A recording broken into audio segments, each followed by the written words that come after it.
December 16th, 1944, 2:47 a.m., somewhere in eastern Belgium. The cold didn't just bite, it invaded. It crept through wool, through leather, through skin, settling deep into the bones like a living thing that refused to let go. Private First Class Jack Morrison could no longer feel his feet. He'd stopped trying an hour ago. Instead, he focused on the simple act of breathing, watching each exhale turn to vapor in the darkness, proof that he was still alive. The temperature had dropped to 14 degrees Fahrenheit. Jack didn't know the exact number, but he could feel it in the way his fingers refused to bend properly, in the way his jaw ached from clenching his teeth to keep them from chattering. He'd wrapped his hands in strips torn from an abandoned blanket, but it barely helped. The cold was relentless, patient, waiting for any moment of weakness to claim another victim. Jack was 22 years old, born and raised on a dairy farm outside Philadelphia, Pennsylvania. His father, Thomas Morrison, had worked that farm for 40 years, rising before dawn every single morning to milk cows, mend fences, and pray for good weather. Jack had grown up with dirt under his fingernails and hay in his hair, dreaming of a life beyond the endless cycle of planting and harvest. Now crouched in a frozen foxhole somewhere in the Ardennes forest of Belgium, he would have given anything, absolutely anything, to be back in that barn. The smell of hay and livestock, the warmth of the cows' bodies on a winter morning, the simple rhythm of farm work, all of it seemed like paradise compared to this frozen hell. Jackie, the whisper came from his left, barely audible over the wind cutting through the bare trees. Tommy Rodriguez, his best friend since basic training at Camp Toccoa, Georgia, was pressed against the frozen earth beside him. Tommy's face was barely visible in the pre-dawn darkness, just the faint outline of his helmet and the white cloud of his breath. But Jack could hear the tremor in his voice, the tightness that came from fear held barely in check. "You hear that?" Jack listened, forcing himself to focus beyond the wind, beyond the occasional crack of a branch breaking under the weight of ice, beyond the rapid hammering of his own heart. At first, nothing, just the ambient sounds of a winter forest at rest. Then he heard it, a low rumble, distant but growing steadily louder. Not thunder, not wind, something mechanical, something deliberate. Engines, lots of them. "Jesus Christ," Tommy breathed, his hand instinctively tightening on his Browning automatic rifle. "That's armor, that's fucking armor, Jackie." Jack's stomach tightened into a cold knot. They'd been told this sector was quiet, that the Germans were too weakened by months of Allied advances to mount any serious offensive. They'd been told they could rest here, recover from the brutal fighting in Holland, maybe even enjoy a quiet Christmas before pushing into Germany in the spring. Some of the guys had even been talking about hot meals and USO shows, about getting mail from home, about sleeping in actual beds for the first time in months. They'd been told wrong. The date was December 16th, 1944.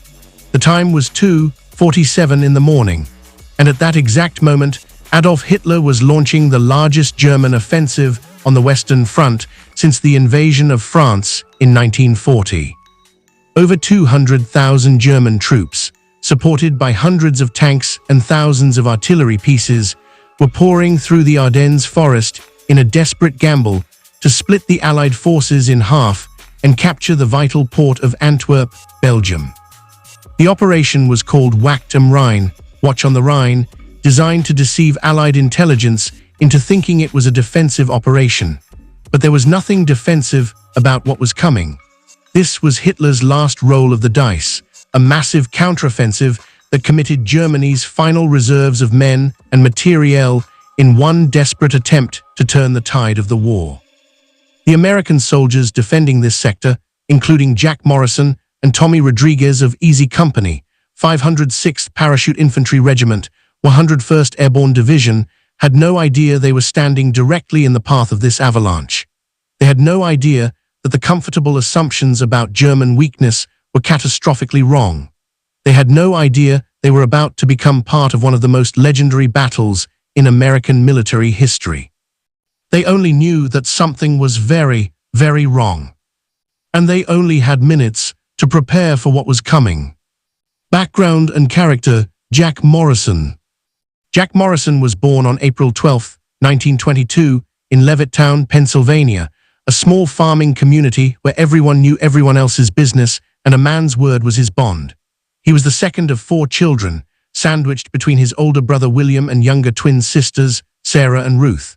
His father Thomas was a quiet, steady man who believed in hard work, honest dealing, and Presbyterian church every Sunday without fail. His mother, Elena, had been a school teacher before marriage, and she'd passed on to Jack her love of reading and her fierce belief that education was the pathway to a better life. The Morrison farm was modest, 80 acres of rolling Pennsylvania countryside that had been in the family for 3 generations. They raised dairy cows primarily, along with chickens, pigs, and a rotating selection of crops depending on what prices were favorable that season. It was hard work, dawn to dusk, 365 days a year. Cows didn't care about Sundays or holidays. They needed to be milked, fed, and tended regardless of weather, illness, or exhaustion. Growing up during the Great Depression, Jack had learned early what it meant to go without. He remembered winters when the family rationed coal, huddling together in the kitchen around the wood stove, while frost formed intricate patterns on the inside of the windows. He remembered his mother watering down the soup to make it stretch further, pretending she wasn't hungry so her children could have second helpings.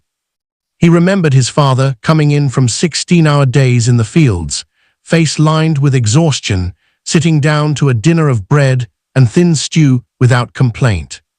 But he also remembered the good things, the moments that made the hardship bearable.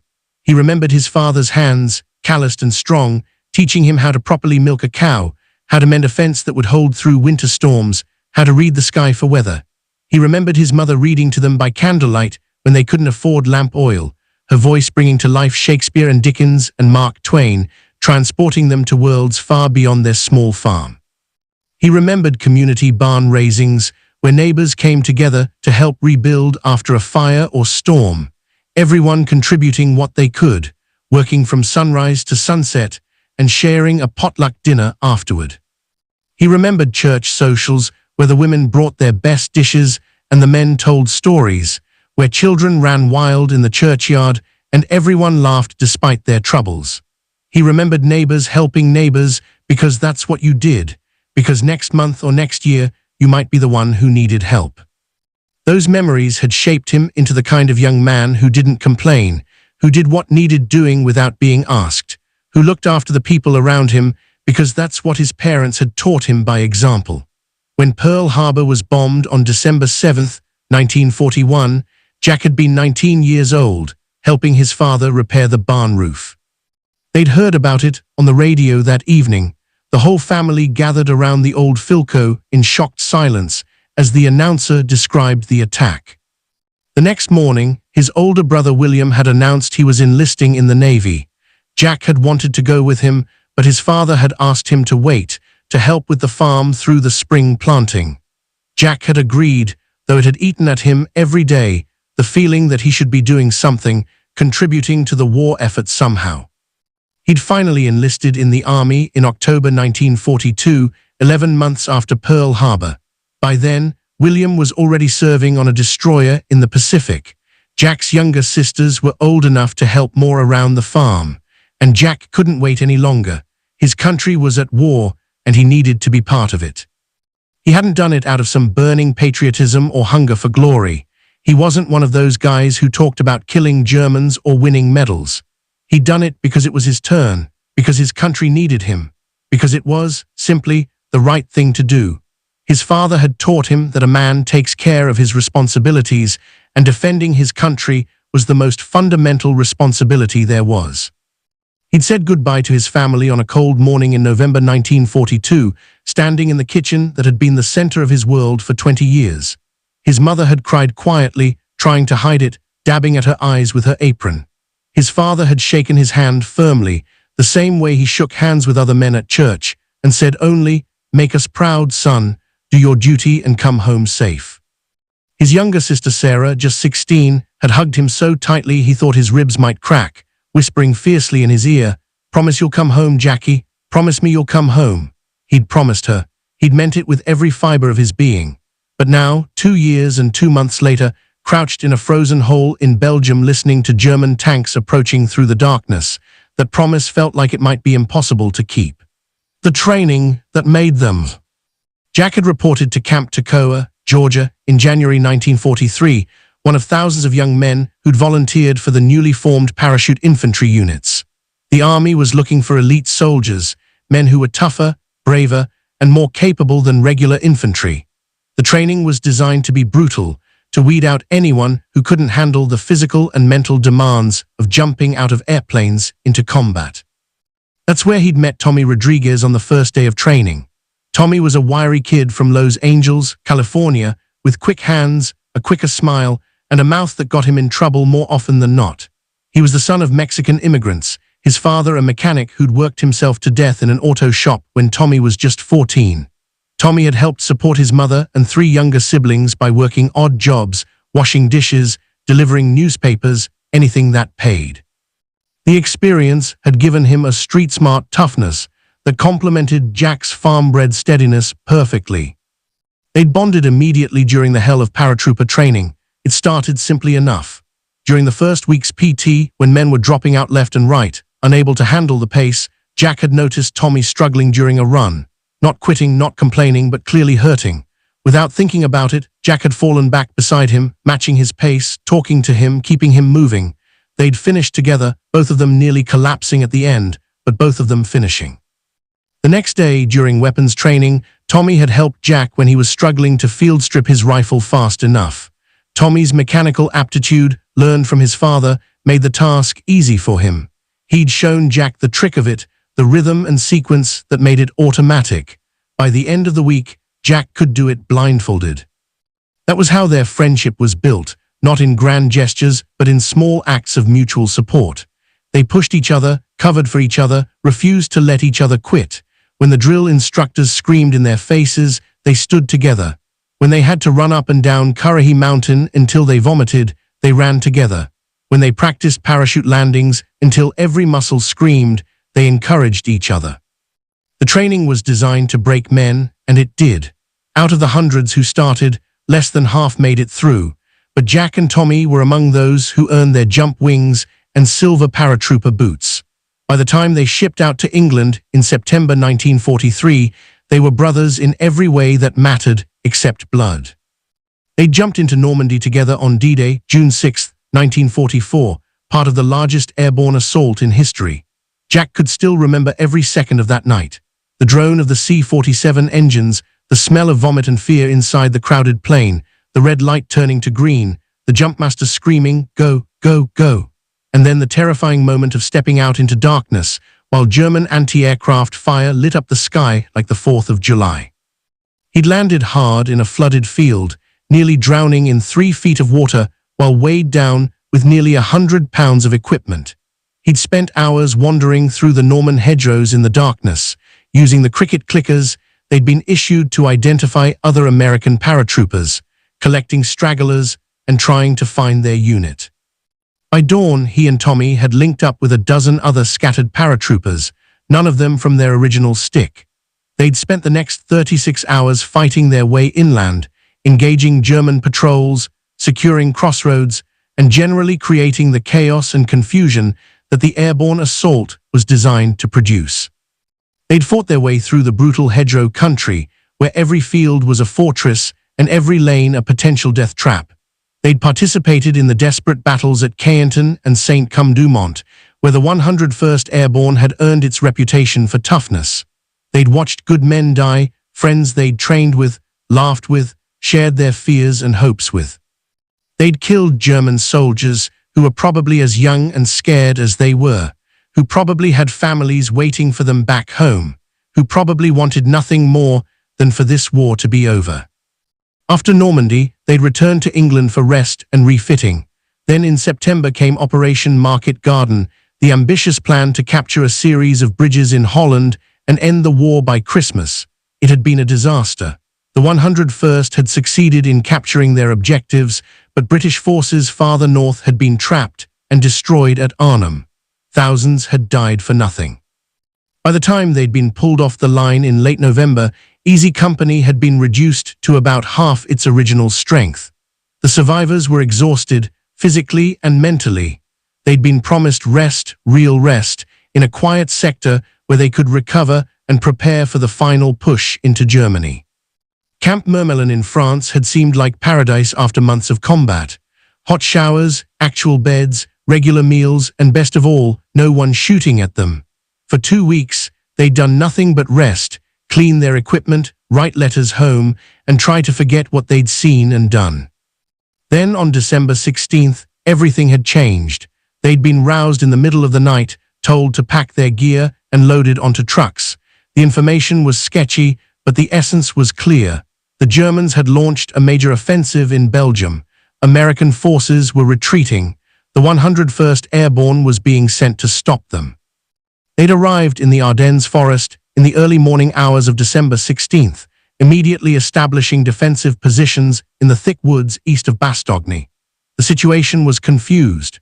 Retreating American units were streaming past them, telling wild stories about German tanks the size of buildings and entire divisions disappearing overnight. Refugees clogged the roads, Belgian civilians fleeing the advancing Wehrmacht with whatever possessions they could carry.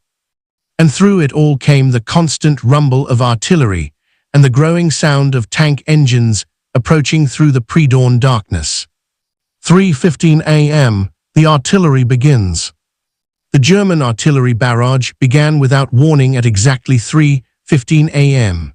One moment, Jack was listening to the distant rumble of engines, trying to gauge how close they were, how much time they had. The next moment, the world exploded into fire and chaos. The first shell hit a pine tree about 50 yards to their left. The tree simply disintegrated, transformed from solid wood into a cloud of splinters and bark that flew in all directions like shrapnel. Before Jack could even process what he was seeing, more shells were falling, dozens of them, hundreds of them, turning the quiet forest into hell on earth. The sound was beyond description. It wasn't just loud. Loud didn't begin to capture it. It was a physical force, a pressure that squeezed the air from his lungs and made his chest feel like it was being crushed. Each explosion was a hammer blow against his entire body. His teeth rattled, his vision blurred. He could feel the percussion in his bones, in his organs, in the deepest parts of himself. Jack threw himself into the bottom of his foxhole, Tommy's body slamming against him as they both tried to make themselves as small as possible. Above them, the world was being torn apart. Trees exploded into splinters.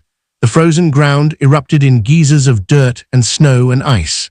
Shrapnel whined through the air, hitting trees with meaty thuds, burying itself in the earth all around them. Men were screaming. Jack could hear them even over the artillery, high-pitched sounds of terror and agony. Somewhere close, someone was calling for a medic. The cry repeated over and over until it was cut off suddenly, finally. The barrage went on, 20 minutes that felt like 20 hours. Jack lost all sense of time. He existed only in the eternal present of survival, pressing himself against the frozen earth, praying that the next shell wouldn't land directly in his foxhole. Beside him, Tommy was praying in Spanish, rapid-fire words that Jack couldn't understand, but recognized as the desperate pleas of a man facing death. Jack's own prayers were simpler. Please God, not yet. Please God, let me live. Please God, let it stop. And then, as suddenly as it had begun, it did stop. The last echoes of the final explosion rolled away through the shattered forest, and silence fell. Not true silence. Jack's ears were ringing so badly he could barely hear anything else, but compared to the apocalyptic noise of the barrage, it felt like silence. He lay there for a long moment, not quite believing it was over, waiting for it to start again. His entire body trembled. He realized he'd bitten through his lip at some point. Blood mixed with the dirt on his face, metallic and warm. "You okay?" Tommy's voice sounded distant, muffled, like he was speaking from the bottom of a well. "Yes, you." Still breathing, Tommy's attempt at his usual humor fell flat. His voice shook too badly to carry it off. They crawled slowly to the edge of their foxhole and looked out at what remained of their position. The forest that had surrounded them was transformed, unrecognizable. Trees lay shattered across the ground like giants' pickup sticks. Craters dotted the landscape, some of them 10 feet across and 6 feet deep. Fires burned here and there, casting dancing shadows through the morning mist. And worse, much worse, were the bodies. The men who'd been in inadequate cover, or who'd been hit by direct strikes, or who'd simply had bad luck. They lay twisted in impossible positions, torn and broken by high explosives. Somewhere to their right, a man was still screaming for a medic, his voice raw and desperate. Jack recognized the voice. Private Billy Henderson from Tennessee, a kid who just turned 19 last week. They'd celebrated with a bottle of wine someone had liberated from a French farmhouse. "We gotta help him," Jack said, starting to climb out of the foxhole. Tommy grabbed his arm. "Look." Jack looked where Tommy was pointing and felt his blood turn to ice. Through the morning mist, barely visible in the growing light of dawn, shapes were moving, hundreds of shapes, thousands of shapes. The Germans were coming. The first assault. They came in organized waves, professional and terrifyingly efficient. First came the infantry, gray shapes emerging from the mist like ghosts materializing from another world. They moved in small groups, covering each other, using whatever cover the shattered forest provided. Even from a distance, Jack could see they weren't the second-rate troops the Allies had been facing in recent months. These were veterans, probably pulled from the Eastern Front, men who knew what they were doing. Behind the infantry came the armor. Panzer tanks, their engines roaring, their thick steel armor impervious to anything the paratroopers had except bazookas and grenades. The lead tank was a Panther, one of the newer German designs, a 50-ton monster with a 75mm gun that could punch through any American tank like tissue paper. "Open fire," Sergeant Bill Crawford's voice cut through the chaos, strong and steady despite the circumstances. Crawford was a pre-war regular army man, a 30-year-old from Alabama who'd been in the service since 1938. He'd survived campaigns in North Africa and Sicily before joining the Airborne. If Crawford was scared, he never showed it. Hit them before they reached the tree line, make every shot count. Jack raised his M1 Garand rifle, the weight familiar and reassuring in his hands. He'd fired this weapon hundreds of times in training and dozens of times in combat. He knew its rhythm, its quirks, the way it kicked against his shoulder. He found a target through the morning mist, a German soldier moving from tree to tree about 100 yards away. Breathe in, let it out halfway, hold, squeeze. The rifle kicked. Through the smoke and mist, Jack saw the German soldier fall. He felt nothing. No triumph, no guilt, just the mechanical need to chamber another round and find the next target. Beside him, Tommy opened up with his Browning automatic rifle, the heavier weapon chattering as it threw .3006 rounds downrange in controlled bursts. Tommy had always been good with the bar, treating it more like an extension of his body than a separate weapon. He fired in short, precise bursts, not wasting ammunition, but keeping up a steady rate of fire that forced the Germans to seek cover. All along the American line, rifles and machine guns erupted in a storm of defensive fire.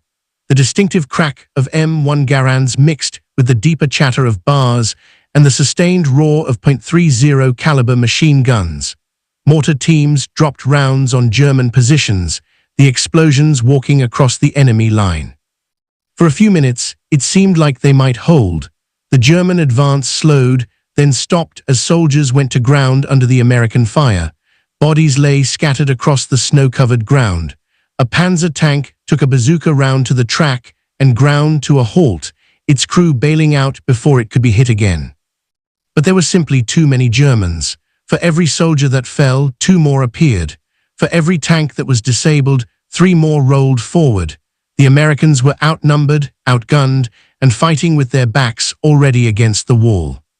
"Fall back," Crawford's order cut through the noise. "Fighting withdrawal, 2nd squad cover, 1st squad move, go, go, go." They ran, not in panic, but in controlled retreat, the maneuver they'd practiced endlessly in training.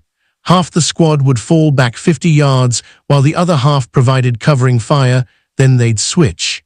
It was designed to prevent a rout, to maintain unit cohesion, even in retreat. Jack and Tommy stayed together, as they always did. When Tommy stumbled over a hidden route, Jack pulled him up without breaking stride. When Jack's rifle jammed after rapid firing, Tommy covered him while he cleared the malfunction, fingers working with practiced efficiency even as bullets snapped past their heads. They moved through the shattered forest, stopping to fire, covering each other as they bounded back. Around them, the battle raged. Men fell, some silent, some screaming. Equipment was abandoned. heavy machine guns and mortars left behind because there was no time to carry them. The carefully prepared defensive line that they'd spent the previous day establishing collapsed under the weight of the German offensive like sand before a wave. By mid-morning, what was left of Easy Company had retreated nearly 5 miles, leaving behind at least a third of their strength, dead, wounded, or simply scattered in the chaos. They'd linked up with other scattered units from different regiments and divisions, creating a defensive perimeter around a small Belgian town that most of them had never heard of before. The town was called Bastogne, and that's where they would make their stand.